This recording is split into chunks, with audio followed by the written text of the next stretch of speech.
Today's webinar, Lead Instructors Before and After the Class, again brought to you by State Farm and Safe Kids.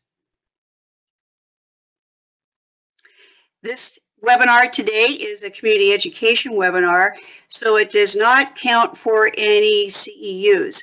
But if you are watching with friends, again, just kind of keep a list. You will get a follow-up email for those of you that may want to have a record of this.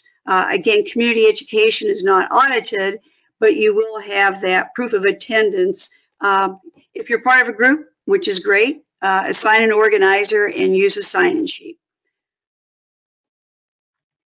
So today's objectives, as you can see, we'll be talking about the requirements, expectations of a lead instructor, discuss briefly the policies and procedures as it relates to a certification course, and also discuss to some extent some of the classroom issues and problems that we may encounter in a certification class. So today's presenter, Ellen Buchanan, who currently serves as the Prevention Specialist for the North Carolina Department of Insurance and State Fire Marshal's Office. He became a technician in 2000 and later became certified as an instructor in 2001. Ellen is a former CPS board chairperson and the 2017 CPS Instructor of the Year. So, Ellen, you've got a lot of experience, and I know you have a lot to share with us. So we will let you get started. All right. Thank you, Kim, and thank you, everybody, for joining us today. We're going to dive right into this presentation. First, talk about what a lead instructor is. And a lead instructor is that person who basically puts all the pieces of the puzzle together for a class.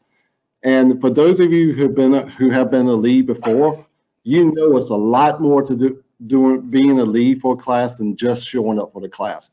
I put the same amount of effort into a class, whether it's the first class I've taught a year or the 10th class I've taught that year. And it's really a lot that needs to come together, or a lot of pieces of that puzzle that has to be put together to make a successful class. And if you put the effort in, of course, you tend to have a much more successful class than, of course, if you just show up or not really put the normal amount of work into it. So let's talk about what a lead actually is. And a lead is a lot of things. And they're pretty much a leader. They do a lot of organizing, facilitating. You're a supervisor in a lot of ways. You have both students and assistant instructors to supervise. You oversee. You're constantly keeping time in those classes.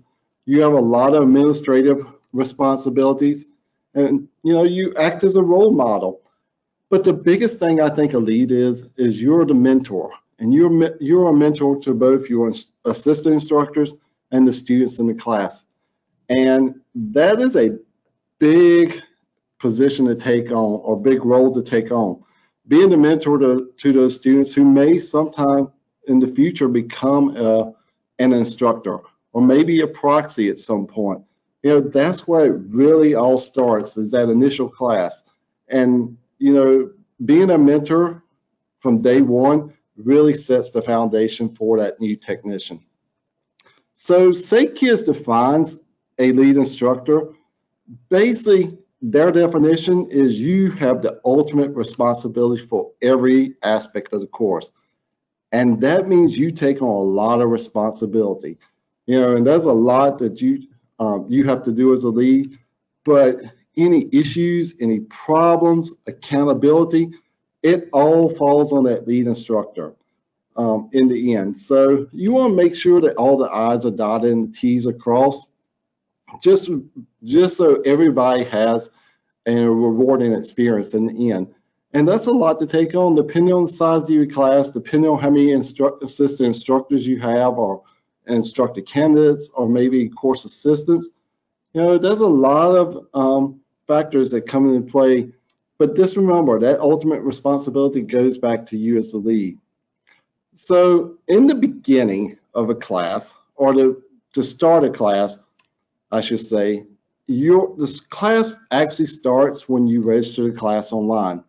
So when you go on the Safe Kids certification website, typically at least 6 weeks before the course, you register the class. And for me, that's the start of the course right there.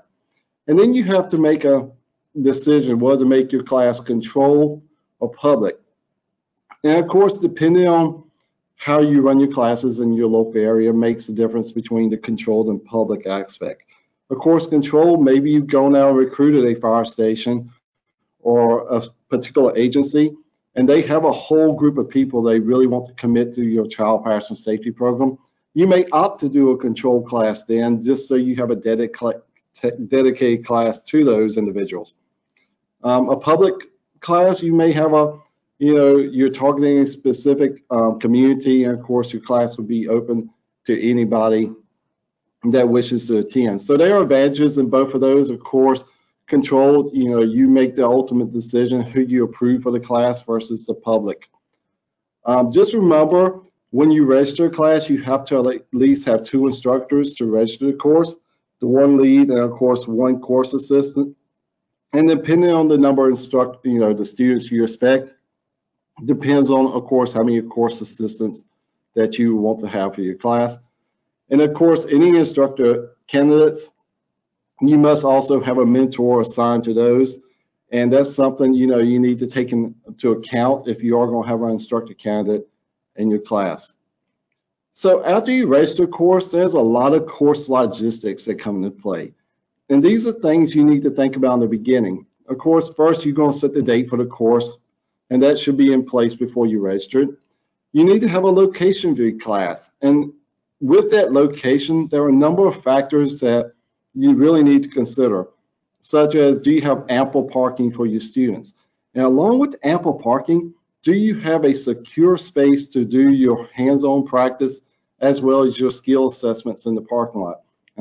That's huge, because if you don't have a secure space, it can make it really difficult to work outside in the parking lot, because you definitely don't want those cars moving back and forth through your class. You got to have a classroom large enough to accommodate the students and the training equipment. And of course, sometimes you may get a question, oh, our classroom holds everybody. But most of the time, it may hold 20 students. But you've got to factor in your instructor team and all the car seats and all the training aids that go with the class as well. So you need a classroom large enough to accommodate all those aspects. And then, of course, any obstacles at the training facility. Maybe you're working at a secure facility that you have to badge in and badge out each time. That's an obstacle, because every time you work outside, you may have to get somebody to let you in the door. So things like that really needs to come into play. And of course, inclement weather plan, or you have a fire station where you can actually have coverage should there be rain issues or weather issues. You may want to consider AV needs for the class as well. Does it come with the class, or do you have to actually provide it? And of course, something that's not on this slide, you might also consider a quiet space. Where is your space going to be if you need to read the test to students, or if a student requests a space to be able to take the test quiet from the rest of the classroom? And there are some special accommodations that need to be met. And of course, you think about these in the beginning before you actually, and when you're planning your logistics for your course. So as far as the instructor team, there's a lot of thought that has to come together to set your instructor team for the class. And I usually like to start working with my instructor team very early to prep them for the actual class, because I want them to be prepared day one when they actually come to the class itself. So set your team up early to allow more time for communications and preparations.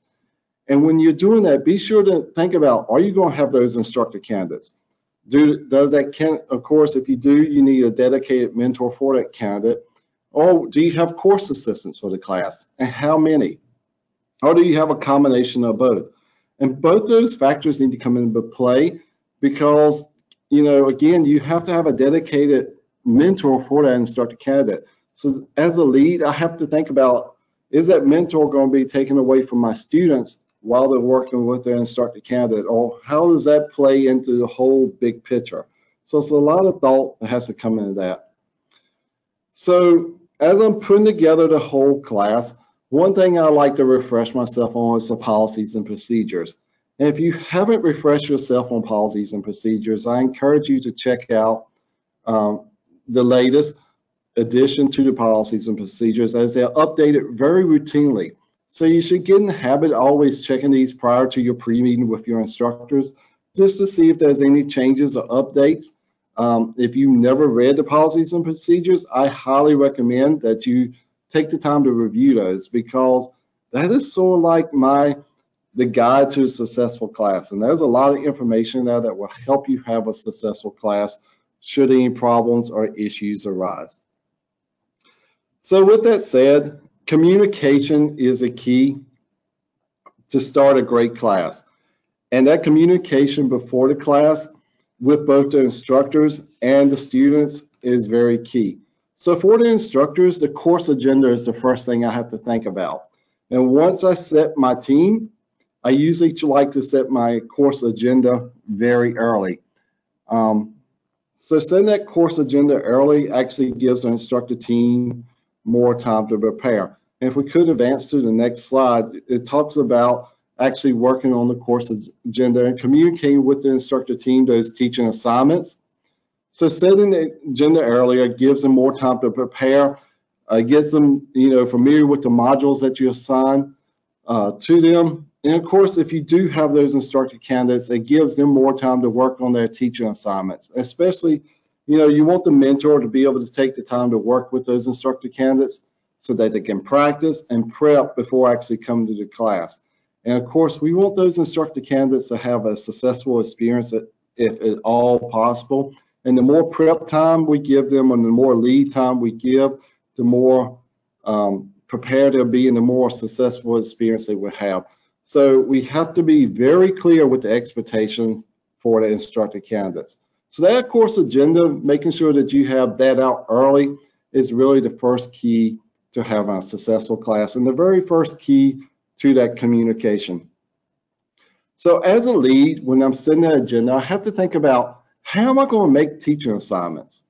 Because it's not as easy as just going down, filling in the names to make those teaching assignments. There's a lot of thought process that has to go into them. And the first thing I think about is, what are my key modules in the curriculum? What are the students, what lays the foundation for the students in the whole curriculum itself? So I usually think about those modules, and I think about who's the strongest of my instructor team to assign those modules. And as a lead instructor, it's really important to know your strengths and weaknesses of your teaching team, and that will help you make those teaching assignments. There's no rhyme or reason behind it, except maybe putting your stronger instructors on those key modules, because they kind of lay the foundation for the rest of the class. And again, some instructors are better at teaching maybe module 4, the belt systems, than they are at maybe module 7, doing the intro to car seats. It really depends, and it's very important to know those strengths and weaknesses when making those assignments. So after I do that part with my instructor team, and I've set the agenda, the next thing, of course, is going to communicating with the students. And pre-class communication with students really guides them in the right direction. So for me, after I register the class, I usually end up providing a lot of assistance with registration or maybe registration issues. And the reason there is because some students are not as familiar with the website, and it's a whole new thing they have to take on. So as the lead instructor, my contact information is posted on class information, and I like to be able to provide that one-on-one assistance, because right then from the get-go, I'm establishing a good rapport with my students. I could easily go, hey, call the 800 number, but if I can talk them through it and actually take them step by step on how to register, it really helps them kind of ease some of that anxiety they have about taking the class.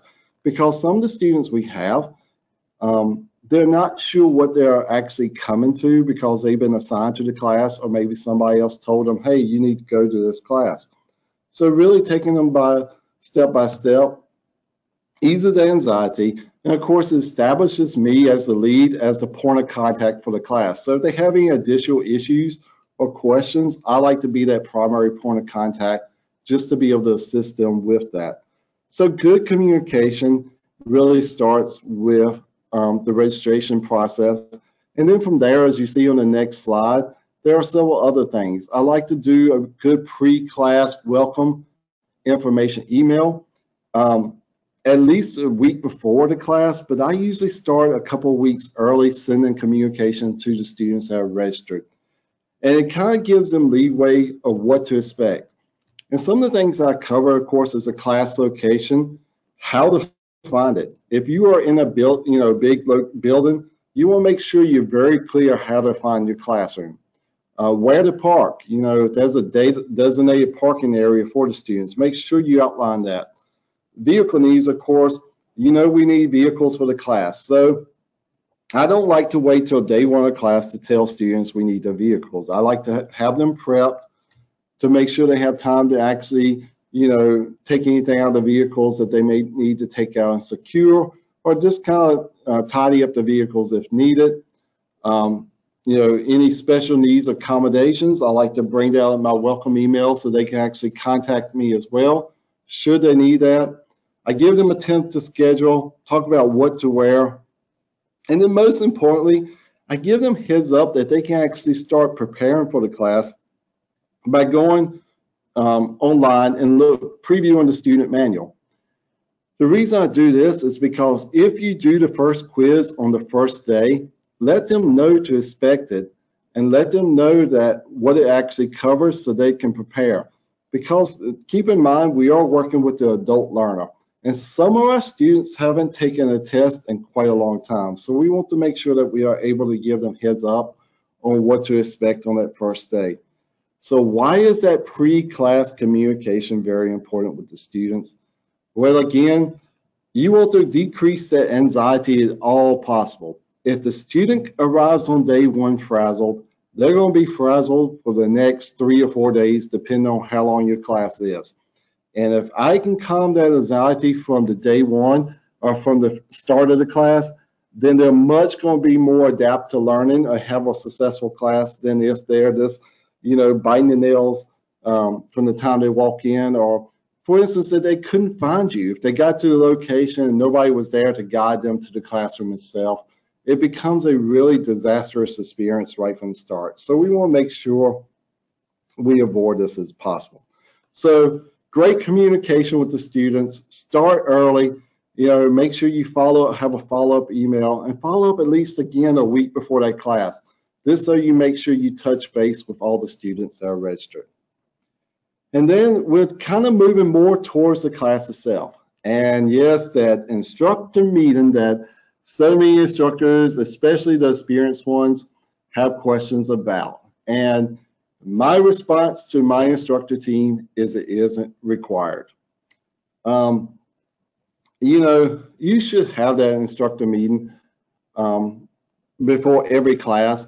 I like to have communication, as I said earlier, with my instructor team way before the class starts, maybe one conference call, a couple of weeks, just to check in, see if they have any questions on the modules. If you got newer instructors versus more experienced, it does make a difference. But I can tell you having an instructor meeting makes all the difference in the world.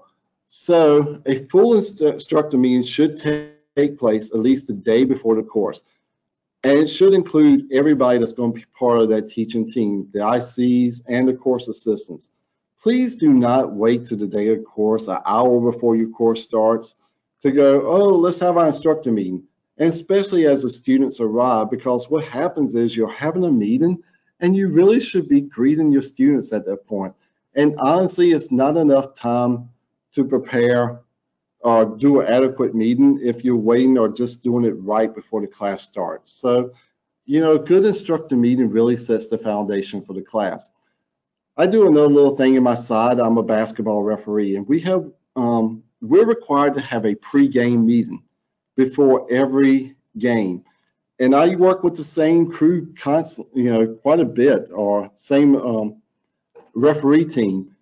but we are required to do it before every game, and we don't walk on the court before we have that pre-game meeting. It's the same thing. Even though you teach with the same instructor team over and over, take the time to do that instructor meeting. Make sure you cover a lot of things. And some of the things you should really cover in your instructor meeting is not only just the course logistics, because it's really more about than just setting up the classroom and the logistics of it. You want to talk about any problems or issues that you could come up. Review policies and procedures. Review testing procedures. Talk about what you will do if you have to read to an instructor, a student, or if a student requests a quiet room. Review some of the general course administration. But most importantly, make sure you prepare your instructor team to say no. And I can tell you, as an instructor, saying no is one of the hardest things to do. But if you can learn that simple word as a lead instructor, you will have a successful class. And, as I tell my new instructors, if you can learn to say no, you'll be a good instructor, because not everything has to be accommodated. And of course, the longer you teach, the more requests you get. Can we leave early? Can we come late? Et cetera, et cetera. Being able to say that no makes the biggest difference in the world. But doing your instructor meeting, definitely cover all aspects of the class. So what if you're having your instructor meeting and you have a problem with your other assistant instructors? Say they're not paying attention. What would you do? Because, everybody is tied to the cell phones nowadays, and they come to the instructor meeting. The first thing to think is, why are they there? They just talked with you 2 weeks ago or last week or whatever the case may be. Why do you have to have this again? And of course, as a lead, I want to reiterate why it's important, but I like to have an interactive instructor meeting. And by interactive, I like to role play. Yes, I like to get everybody involved and use a little bit of scenario-based role play. I come up with situations and we actually discuss it. It's more like, what would you do in case of this? The logistics, again, they kind of take care of themselves, and it's great to go through that. But the true issues that you may face make you stronger as a team. So I like to do interactive role play. It works really well. It gets everybody engaged, especially if you start calling on them during your instructor meeting. So that, in a nutshell, is everything you do before class, right up to the class itself. And that last final instructor meeting really sets the tone for a successful class.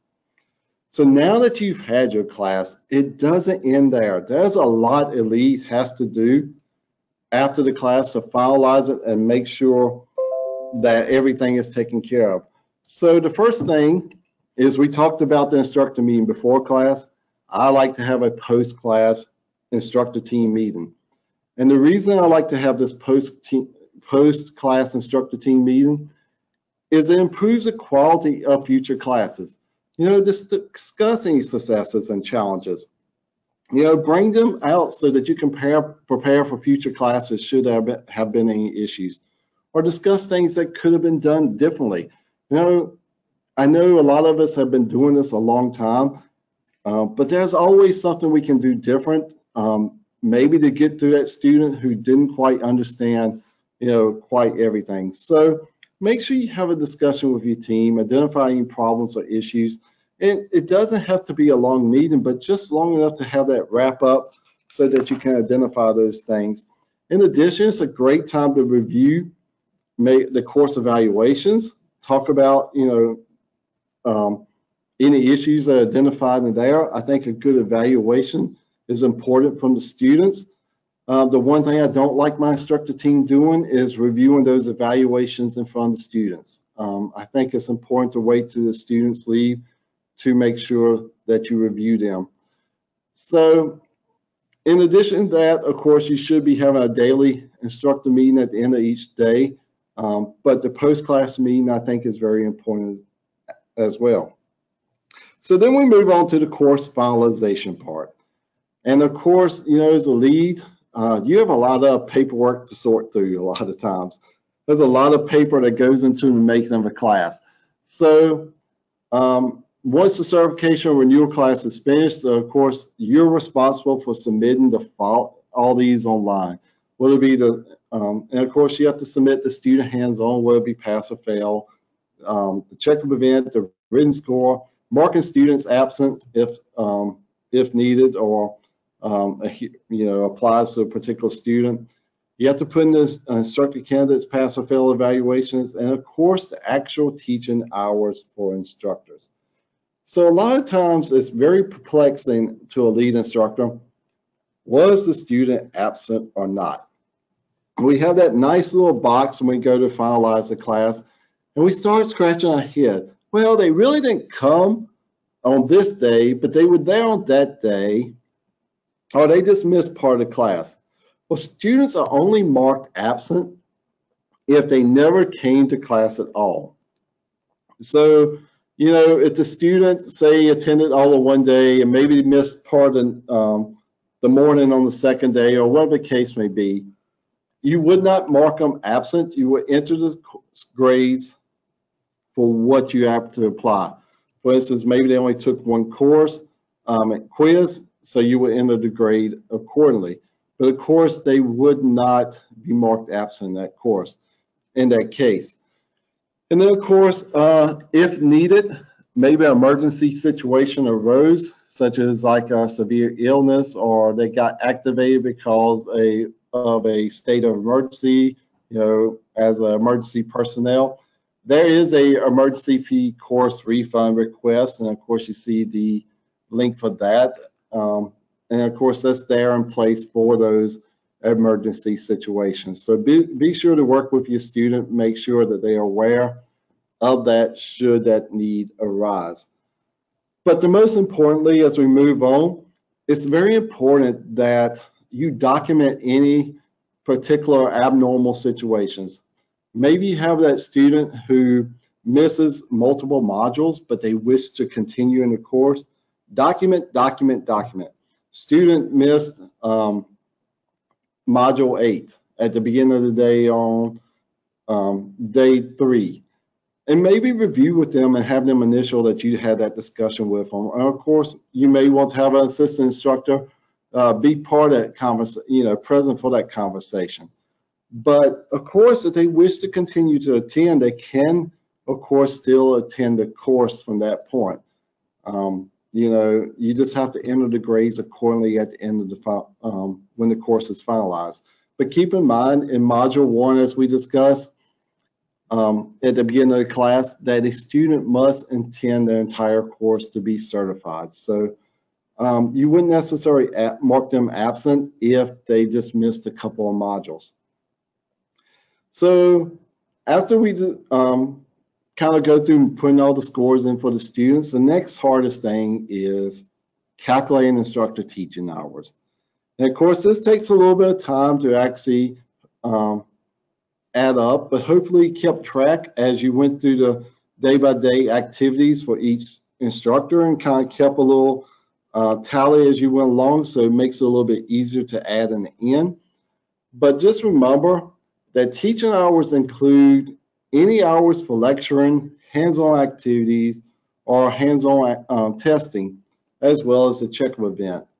You need to be as accurate as possible. The only thing that it does not include is things such as setting up activities or actually proctoring the test. If you ever have a data entry error, make sure you contact the certification as soon as possible to avoid any sanctions. So, errors do take place every once in a while. And, of course, we double check our entries before we actually click that finalization or submit when we're doing enter hours online. But if there's any errors, make sure you reach out and contact, Carrie, if at all, as soon as possible. And of course, she's always happy to help. She's awesome.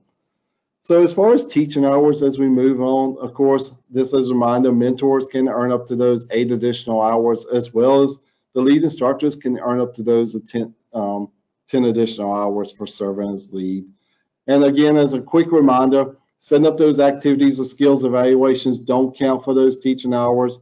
Proctoring or grading quizzes, you also don't get teaching hours for that. Or if you're monitoring any other instructor, whether teaching, say you're the secondary instructor and you're just monitoring at that point for accuracy, you will not get teaching hours for that. So just make sure you don't add things that really don't qualify for actual teaching hours into that. And then class evaluations would be our next kind of thing to wrap up the class. Hopefully you had the students do an evaluation in class. Maybe you do electronically. Electronic evaluations actually give the student a little bit more time to complete that feedback and actually kind of gathers the information in a kind of neat way so you can actually share it in a file with your other instructor team. But whatever your format is, have some type of evaluation on the other class that students can complete and submit to you. And I like to use evaluations that's just a little bit better than, the circling a number, because numbers really don't tell me anything. I like to actually have that input if at all possible.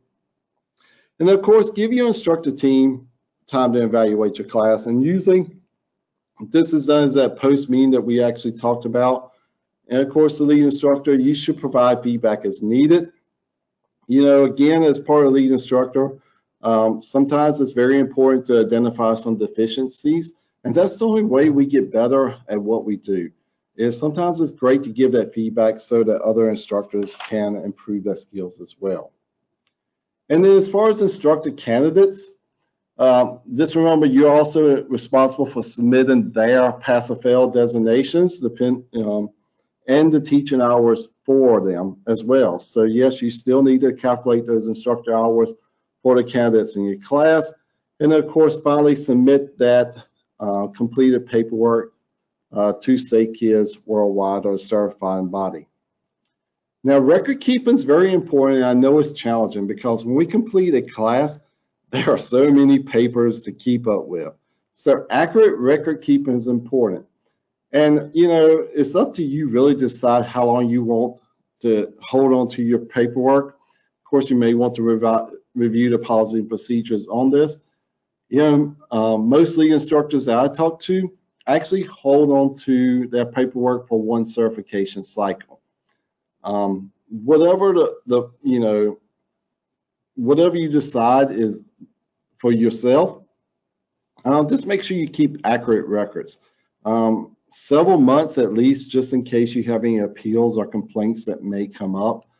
But whatever the case may be, just make sure you keep accurate records. There is a course score sheet found on the instructor DVD, or you may consider scanning everything into a file. If you have access to a heavier duty scanner, scan everything into a file, and that way you have it on file should any issues arise later. But record keeping is very important, and it's essential to wrapping up the class, and it is part of being a lead instructor.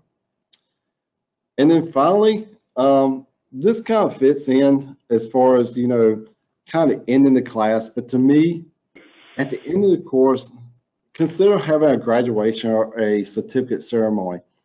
This is it's still part of class, but it is a big deal to those students who complete that class. Even if they were not successful in the class, they still achieved a lot just by being at the class, and they have, it's a great learning opportunity. Maybe you celebrate with a class photo. Whatever the case may be, make a big deal about actually completing the class, whether they were certified or not. It's a huge accomplishment. With that said, I'll turn it back over to Carrie or Kim. We did have some questions. Before we get into the questions, I did want to do a quick clarification.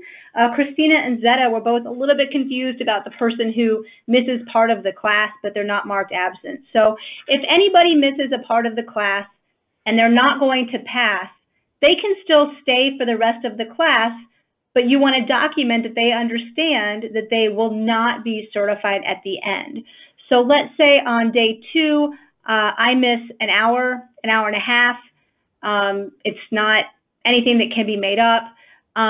but I still pass the written and I pass the skills, I would not pass the checkup event because I would not be able to actively participate. You would want all the students who have the potential of passing to be active at that checkup event. So they would not pass the class. The difference between absent and not passing, absent means they don't show up at all. If they get any of your time and attention, any materials, even if they're only in class for an hour, they would just get marked 0 on the quizzes and failed for the skills and checkup event, and they would fail the class. You want to make sure that if you look back at the roster a year from now, absent means they never came to class. So again, if somebody is not going to pass because, let's say, they missed a section, they would fail the checkup event. If that does not make sense, please do add it into the contact list and the question list, and let us know, and we will clarify. So again, absent equals no time in class. If somebody is not going to pass because they missed sections, then you would fail them definitely on that checkup event because they would not be the leads or even assistant technicians at that checkup event. Okay, so we do have a question from Heidi. She says, Alan, can an instructor be a mentor and a lead for the same class? That is a great question. I guess in theory, yes. I would not recommend it because as a lead instructor, you have so many duties already to attend to that it's really hard to take on any extra responsibilities. You know, as a lead, my attention is so many different places. I want to make sure that instructor candidate has the most rewarding experience as possible. So I like to have them a dedicated mentor for that class. But, you know, it really depends on your situation. If you're limited to 2 instructors, that may be the case where a lead instructor has to take on that mentor role as well. Okay. We do have a policy question from Zeta, which I'll take, and then we've got more questions for you.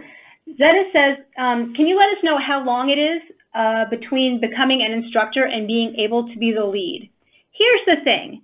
Any instructor can apply to be a lead instructor by taking and passing the quiz in their online profile. It doesn't matter if they've been an instructor for 5 years or 1 day. However, just because you can doesn't mean that you should.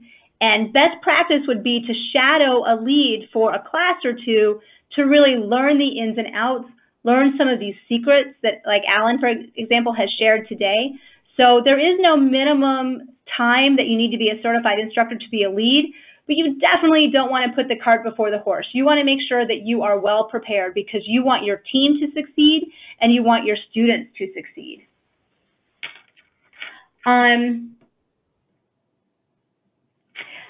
We also have a question about resources. What resources do you use for your hands-on training? So, for example, they recently purchased a belt kit. It took a while to arrive. But what are some other resources that you use in your classroom, Alan? Of course, we have the training sheet that we use in the class. I actually have a whole training trailer that we have in our state. We have 3 that we use throughout our state. I'm in North Carolina, that we have based regionally to use in our classes, and they're all identical with numerous car seats, the training seat as well, which have different belt systems on it. I've actually gathered different types of belt systems from maybe junkyards. You really don't have to go out and buy these things if you kind of just go out and check maybe local junkyards for older retractors or latch plates. Sometimes they're willing just to let you have them. You know, the locking clips, belt shortening clips are essential. I actually use webbing as well, you know, like similar to seatbelt webbing, so that we can demonstrate the locking clip and belt shortening clip. So each student has a piece of webbing to actually practice this when we're going through the field. They are the main things, except for like the noodles and other little things you will actually have in the class. How often do you go through your kits to make sure that your car seats are in good condition, they're not too old, that sort of thing? We actually acquire new training seats each year. but I typically do not rotate well, I have to rotate car seats quite a bit because our trailers get overwhelmingly full. But usually when the car seats become damaged in the training trailer or unusable or expired, I tend to rotate the inventory out. Keep in mind that, there are training seats and we still may see them in the field. So we still use them for training purposes because they still may be out there for the general public to use. So just because they're not maybe being sold at retail, they may still be available out there, and our technicians may still see them. So we still use them for training purposes. Okay. Christina just wants to know, you do teach a lot of courses. Where do you get funding to host a class? And then maybe we can also provide some ideas and suggestions.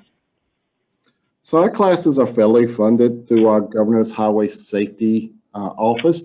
We actually have a grant with our Governor's Highway Safety Office where we are basically the primary contact for child passenger safety classes in our state. We do all the scheduling of classes, acquiring our instructors, and that sort of thing. So ours is through a grant through them or with federal funds. Okay, and some other ideas are, don't forget that funding doesn't have to be direct funding. You might be able to get in-kind support, maybe being able to use the call room in a fire department, which is great because then hopefully you'll be able to use the bays. Or perhaps there is a local like nonprofit that would have space as well. One of the things that Alan talked about was sometimes we have controlled courses because we have seats for a specific population. Don't be afraid to say, you know what, if we can use your facility, then we're going to save you 5 seats in this class. You can use that as a bargaining tool to get what you want.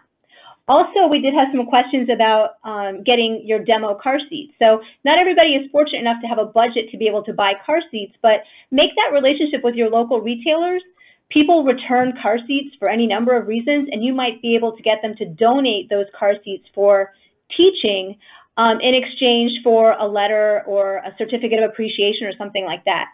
Alan mentioned it when it comes to graduation from the class and having certificates for your new educators as well as your technicians. So certificates are also very much appreciated by organizations and retail. It's amazing what one sheet of gold leaf paper can do in terms of getting some supplies for your class. Hospitals, everything like that. So let's see, we have a bunch of people who just offered some resources about spreadsheets for teaching hours. We have another one. We have one more question, and then please keep adding them. We do have a little bit of time with our presenter, Alan Buchanan. Davey asks, is there a way to have an online evaluation for the class, maybe SurveyMonkey? My answer to that is, yeah, please do set it up. It's not something that we would do nationally because we are not able to then provide individual courses with the results. We do provide, the sample paper application online under resources and then forms, but there is nothing to stop you from setting up a Google form or a SurveyMonkey so that you can have an online evaluation. But again, we're not able to do that nationally because honestly, I'm just not sure that I would be able to get the information back to you in a timely manner so that it would be helpful. And we're committed to, if we ask for something, we're going to make sure that we use it right away. Okay, Alan, I'm going to turn it back to you for final comments. Thank you, Carrie. Thank you, everybody, for joining. I hope you got something from this today. I know many of you are just as passionate about doing your class as I am. So if I can be of any assistance, feel free to email me.